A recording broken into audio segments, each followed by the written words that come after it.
Good morning everyone.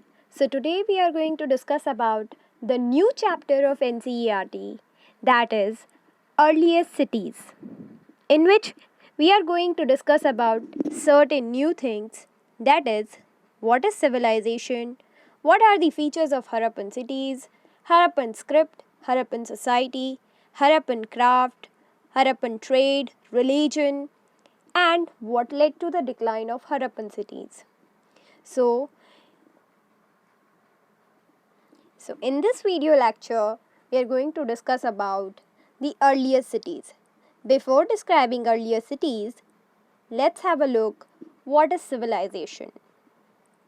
So, a civilization can be defined as an advanced stage of development characterized by planned cities, surplus food production, well-developed trade, arts craft language system of governance. So basically किसी भी town और city में जब surplus food production well maintain हो रहा है, develop हो रही है ट्रेड एक्टिविटीज़, आर्ट और क्राफ्ट, और वहाँ पर सिस्टम ऑफ गवर्नेंस है उसको मैनेज करने के लिए, सारी की सारी ह्यूमन एक्टिविटीज़ को मैनेज करने के लिए, तो उसी को हम क्या कहेंगे? सिविलाइजेशन. नेक्स्ट हम बात करेंगे कि वर्ल्ड में कौन कौन से अर्ली सिविलाइजेशंस आए थे और इन सब में क्या लिंक था. ये सारी चीज़ें आज हम डिस्कस करेंगे. So let's have a look to the early civilisations of the world as well. So here is the first civilization which began in an area known as Mesopotamia. So world's first civilisation यहीं पर discover हुए थे. Mesopotamia, Babylonia, near the river Tigris and Euphrates. और भी other civilisations थे. Let's have a look. That is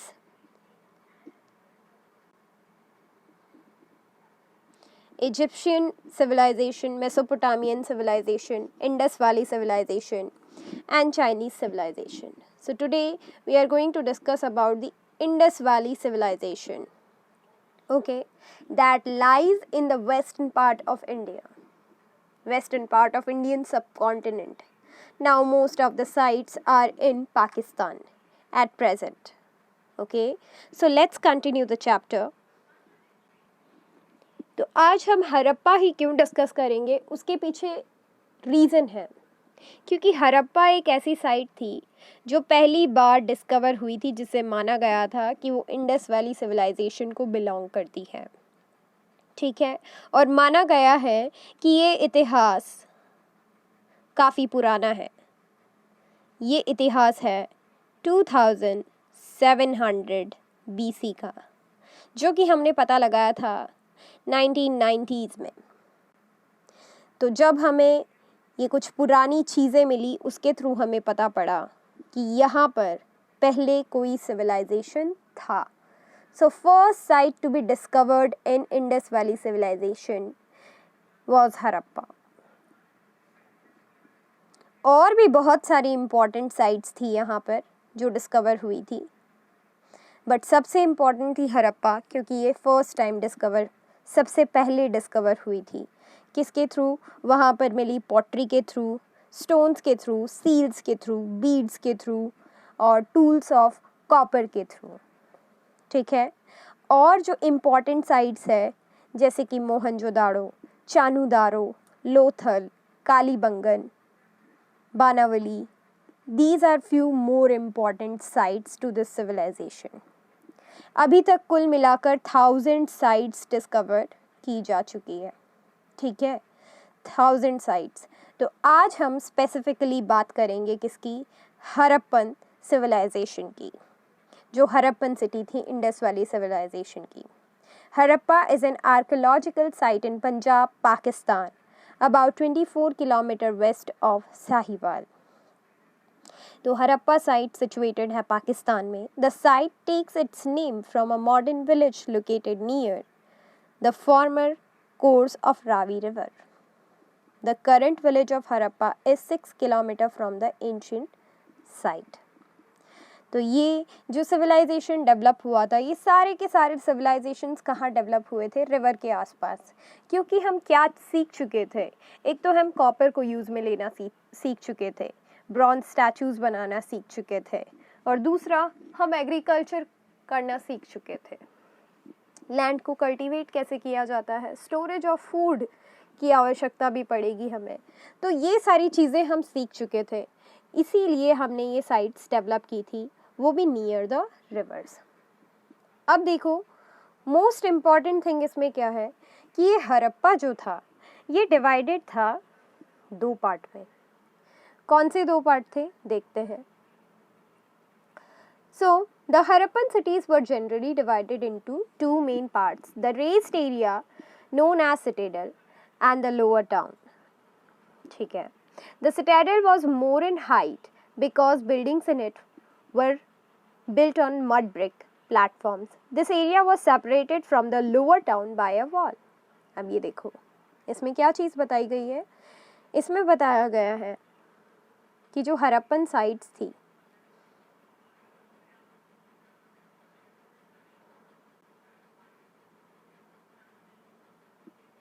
जो भी Harappan sites थी वो 2 पार्ट में डिवाइडेड थी। जैसे कि ये कोई प्लेन एरिया है, यहाँ पर तो होगा लोअर टाउन, और ये कुछ अपर एरिया है, यहाँ पर होगी किले जैसी कुछ चीज़ें। तो माना गया है यहाँ पर कॉमन लोग रहते थे, यहाँ पर रिच पीपल रहते थे। उस टाइम पर भी डिविजन्स थे, ठीक है।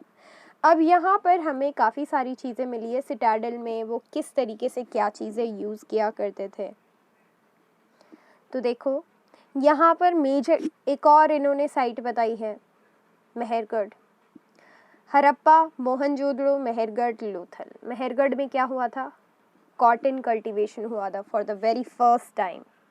यहीं से हमें पता पड़ता है कि कॉटन को कल्टीवेट किया गया होगा, क्योंकि हमें काफ़ी सारे ऐसे क्लोथ्स वगैरह देखने को मिले, टाइप ऑफ प्रिंटिंग वगैरह देखने को मिली। यहाँ से हमें इसी साइड से मिला था ये सब कुछ। Now let us look at the Harappan civilisation through NCERT। तो NCERT क्या कहती है इसके बारे में, अब आप जान पाओगे। NCERT बताती है इसको एक स्टोरी फॉर्म में कि कैसे 2 बच्चे जसपाल एंड हरप्रीत देखते हैं एक डायलेटेड बिल्डिंग को देखते हैं, देन वो कहते हैं अगर इसको मेंटेन किया जाता तो ये कैसा लगता। तो उसी तरीके से हड़प्पा में भी कुछ चीज़ें मिली थी 1990s में, अगर उनको ढूंढा जाए, उनके बारे में पता लगाया जाए, तो हम बता सकते हैं कि ये कितना पुराना है और यहाँ पर किस टाइप का सिविलाइजेशन एग्जिस्ट करता था, ठीक है। So very often old buildings have a story to tell. Nearly 150 years ago, railway lines were discovered. 150 years ago में ही क्या हुआ था? रेलवे लाइंस डिस्कवर हुई थी। ये हमने प्रीवियस चैप्टर में पढ़ा था। Now, इसमें एक और चीज़ दे रखी है 4700 years ago. So 4700 years ago, क्योंकि ये 2700 BC में डिस्कवर हुआ था। इसी चीज़ को हम और क्या लिख सकते हैं, अगर हम एट प्रेजेंट इसको बताएंगे तो 4700 years before present, ठीक है। ये भी हम इसको लिख सकते हैं 4700 years before present। Next important चीज़ यहाँ पर क्या दे रखी है? नेक्स्ट यहाँ पर बताया है what was so special about these sites। ये अभी मैंने आपको बताया था कि जो अपर पार्ट था वो डिवाइडेड था सिटाडेल में, और लोअर पार्ट लोअर टाउन कहलाता था।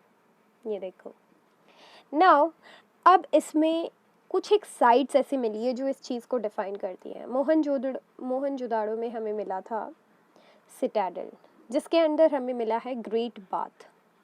अब ये ग्रेट बाथ क्या है? ग्रेट बाथ है जहाँ पर एक टैंक लाइक स्ट्रक्चर है जो वेल कनेक्टेड है सारे के सारे रूम से, ठीक है। और बहुत सारी चीज़ें हमें मिली हैं लोथल से, कालीबंगन से, जो हमें वहाँ के ड्रेनेज सिस्टम्स वगैरह के बारे में बताती है। यहाँ देखो, ग्रेट बाथ के बारे में कितना अच्छे से डिस्क्राइब कर रखा है, ये इमेज आप देखोगे तो आपको और अच्छे से समझ आएगा। ये है ग्रेट बाथ। तो इसके थ्रू इन्होंने कनेक्ट किए हैं, ये देखो चारों तरफ ये रूम्स से वेल कनेक्टेड है, यहाँ से 2-3 स्टेयर्स है। तो मे बी ये इसे यूज़ करते थे बेदिंग पर्पस के लिए, ठीक है। नेक्स्ट है वहाँ के हाउसेस, ट्रेन्स और स्ट्रीट्स कैसी थी।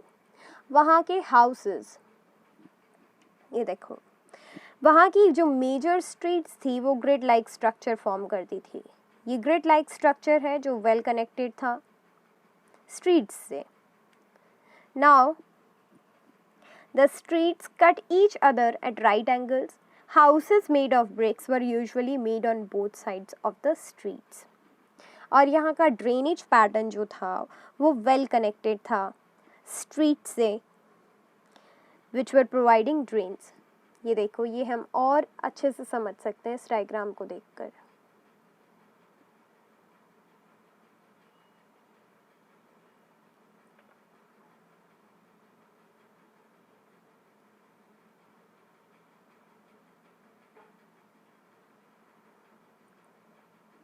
चलिए मैं आपको बताती हूँ।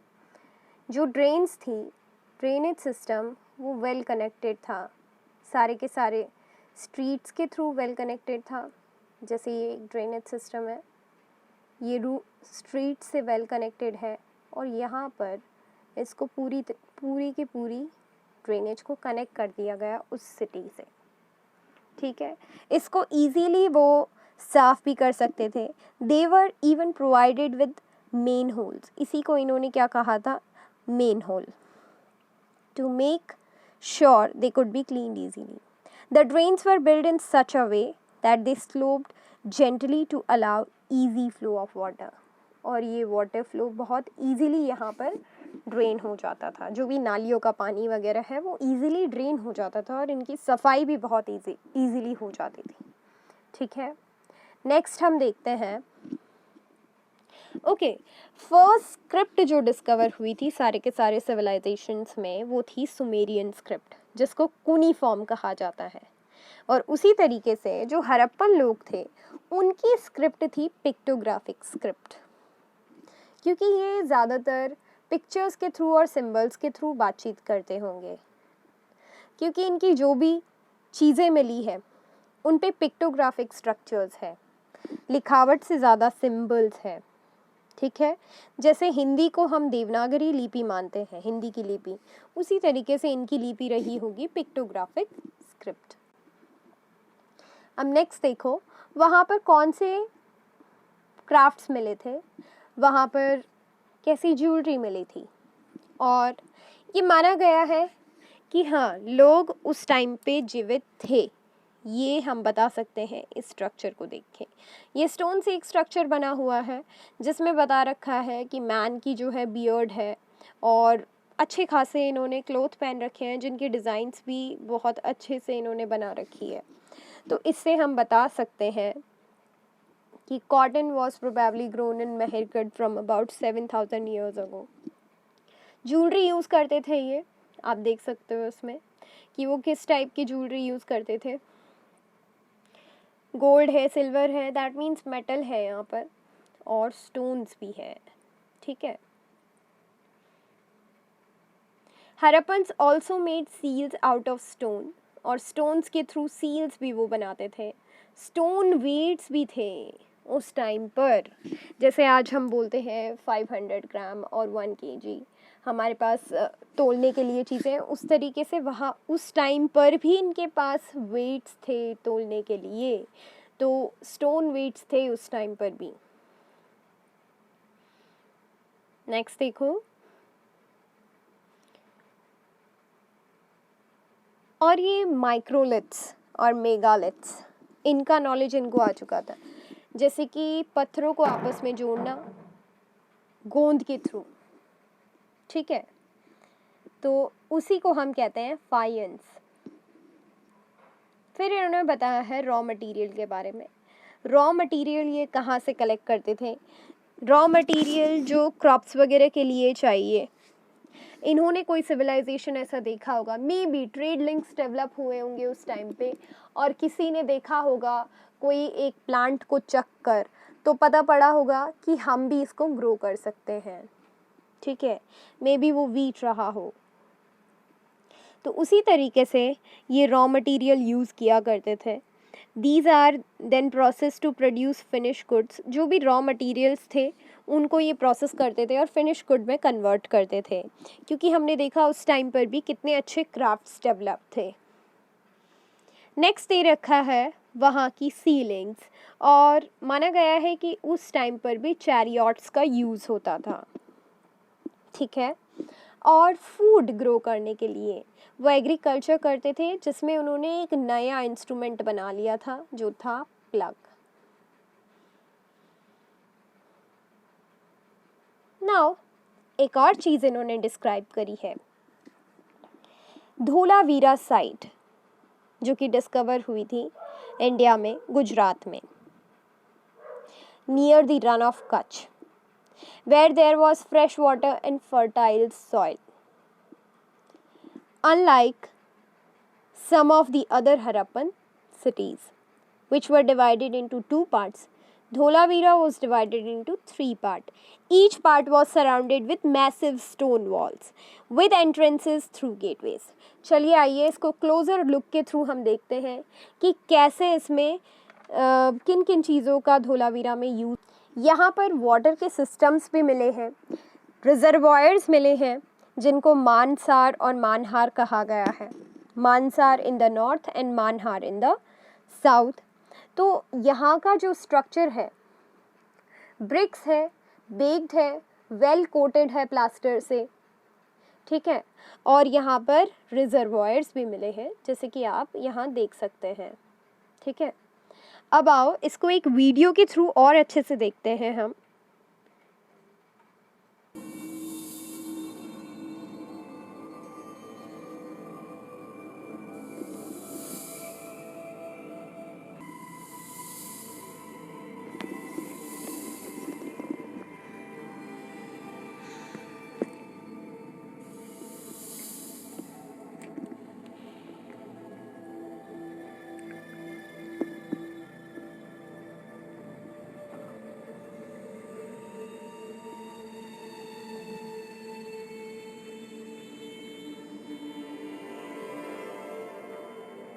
Near the western tip of India, in the state of Gujarat, there exists an amazing piece of land, the Run of Kutch.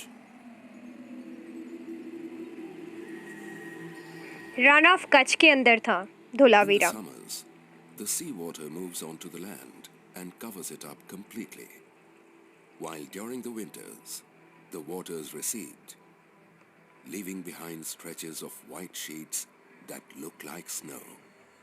Only it isn't snow, but tons and tons of salt left behind by the sea waters.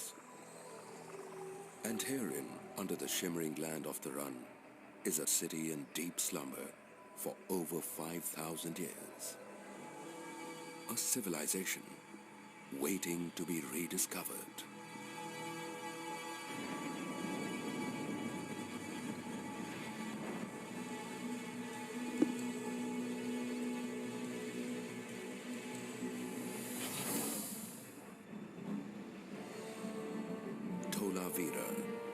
Dholavira, metropolis of the past. Discovered as recently as 1967, Dholavira, also known as Kotara, is amongst the 5 largest Harappan cities. Spread over 100 acres, this model city was embraced by 2 stormwater runnels, the Manhar in the south and the Mansar in the north. A remarkable feature of this city was its tremendous sense of town planning.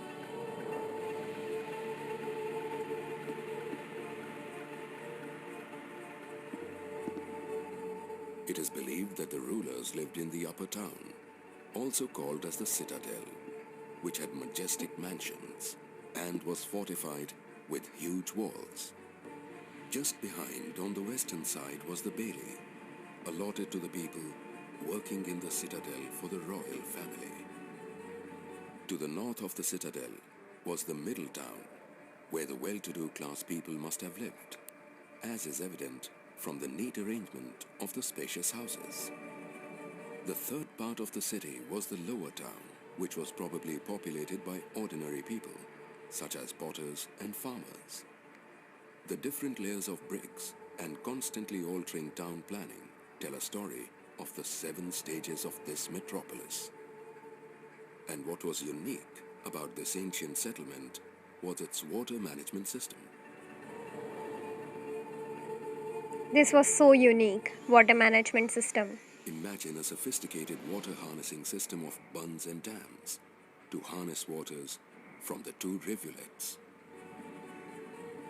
A channel was used to divert water from the Manhar rivulet to fill the reservoir opposite to the eastern entrance of the citadel.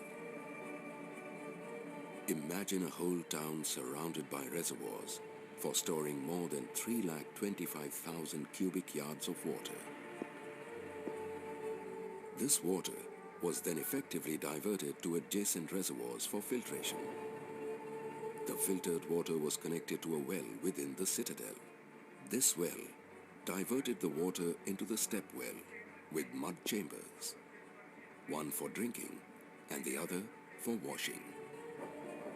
Further, this water was also let out for industrial and agricultural use. अब माना गया है कि उस time पर भी इन लोगों ने रिजर्वायर्स डिस्कवर कर दिए थे और उन रिजर्वायर्स को 2 पार्ट में और डिवाइड किया था कि कुछ इन्होंने ड्रिंकिंग पर्पस के लिए थे, यूज़ में लिए थे, और कुछ इन्होंने किसके यूज़ में लिए थे, वॉशिंग के पर्पस के लिए.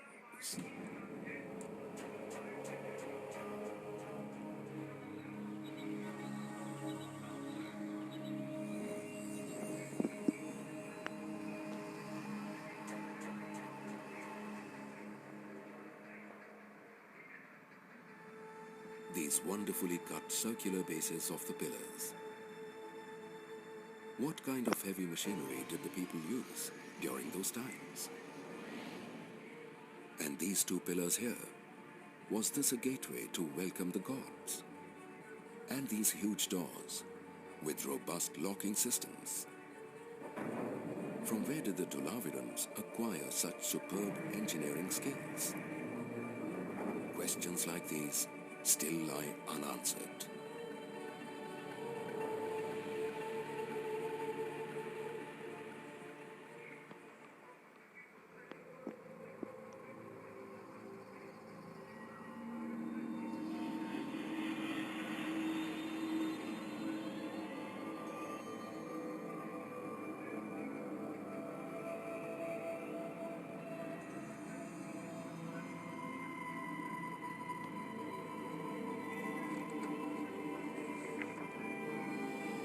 Dholavira is also known for its 2 open-air stadiums, one of which is probably the world's oldest and the biggest, covering an area of 1,60,000 square feet. Was this a public space for religious ceremonies or an amphitheater for sports and performances?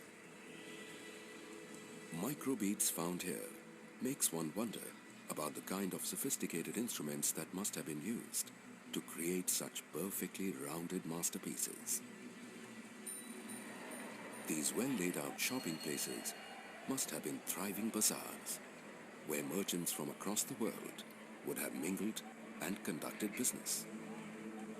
Yet another significant discovery of Dholavira, a signboard with inscriptions, has still not been deciphered. Did these represent the name of the city? No one has been able to understand them yet. And a separate funeral site, where only objects dear to the departed souls were placed, indicates just one thing. The people of Dholavira believed in life after death.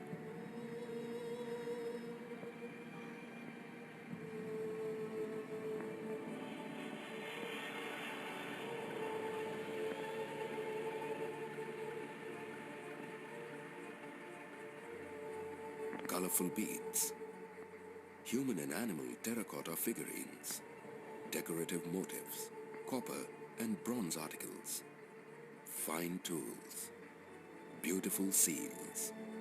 All these artifacts reflect an affluently urban lifestyle of the people who lived here. For students of life, these are facets of ancient wisdom to be experienced and rediscovered in person.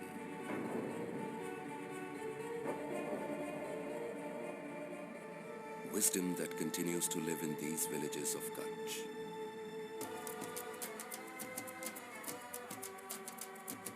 Knowledge that is still alive in the lifestyles of these people.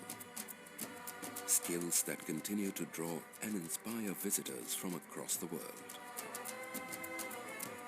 And it is all here in this vibrant land called Gujarat. A land. तो इस video के through हमने जाना धोलावीरा के बारे में। धोलावीरा इतनी interesting site थी। मानहार और मानसार जैसी इम्पॉर्टेंट रिजर्वायर्स थे, स्टॉर्म वाटर चैनल्स थे इनके अंदर। एंड ये इन रिजर्वायर्स को यूज़ में लेते थे वॉशिंग के पर्पस के लिए अलग, और दूसरा ये ड्रिंकिंग पर्पस के लिए अलग तरीके से वाटर को रिज़र्व करते थे। ठीक है, तो आज हमने काफ़ी कुछ पढ़ा हरप्पन सिटीज़ के बारे में, specially case study of Dholavira भी हमने करी। अब नेक्स्ट है, what are the reasons behind the decline and fall of this civilisation. तो सबसे इम्पॉर्टेंट रीज़न जो माना गया है in the decline or fall of this civilization, ये माना गया है, इसके पीछे सबसे इम्पॉर्टेंट रीज़न माना गया है कि drought, may be rivers dry up, या फिर flooding, heavy flooding,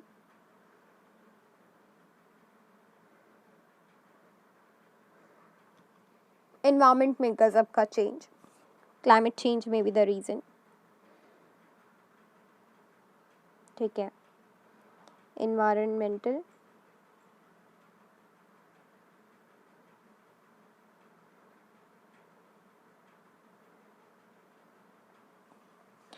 environmental changes थे, और या फिर हो सकता है कि ट्रेड के पर्पस से लोगों ने यहाँ पर रहना छोड़कर अलग जगह पर बस चुके थे। ठीक है, तो ये कुछ रीज़न्स है। और क्या हो सकता है, डिफॉरेस्टेशन हो सकता है। जब रिसोर्सेज इतने ज़्यादा डिस्कवर हो चुके थे तो may be cutting down of trees बहुत ज़्यादा हुआ, उसी के थ्रू इन्वायरमेंटल चेंजेस आए। So these were few important reasons behind that.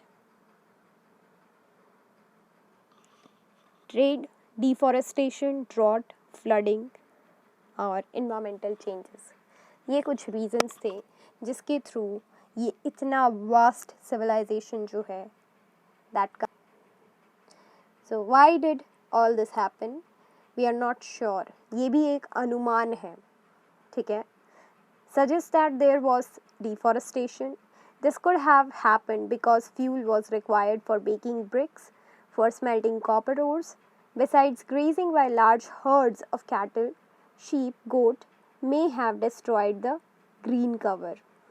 And some reasons may be the floods, but none of these reasons can explain the end of all cities. So flooding or river drying up would have had an effect only in some areas. तो अभी तक ये भी क्या है, एक तरीके का अनुमान है, पूरी तरीके से इसको सच नहीं माना गया। ओके, सो थैंक यू, आज के लिए इतना ही। अब हम कल कंटिन्यू करेंगे इस चैप्टर को।